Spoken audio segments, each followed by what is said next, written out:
Oh na na na, destiny, the speaking, destiny family guto. Uri mwana wa mai wangu asikumwe kutsika mamkoma akudi degree. Newe uri mwana wa mama asipanyete mucholo dai wanyarara kutisi. Teni uri mkoma wangu asikutawe afea uchafa. Newe tropi uri mpana wangu asichike muichinde chema kafa. Ndozi ziva uno za sarafu asinaona takshafa. Relaxa jimbo turabefu udairono chakabane sopa. Chilima jena wazo hapeja uburu Masimuzenze ya unabasane basuru Uri wani ya ufe waka chikomba churu Waktoda matrofi haujade menturu Amuja bunduka mawako saiza wakoma Diri nikopa wako pilo jindi toma Isuzu tika diri rabe chiza kukaduma Mafabirwa ninyika taka kura zwaka oma.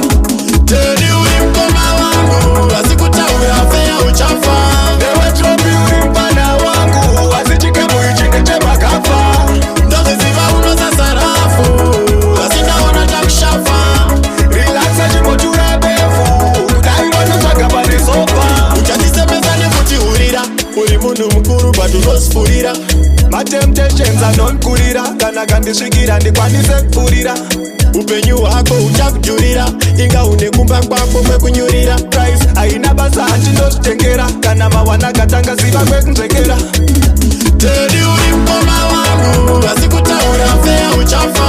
Newe tropi uri mpana wangu asichike muichinde chema kafa. Ndozi ziva uno za sarafu asinaona takshafa.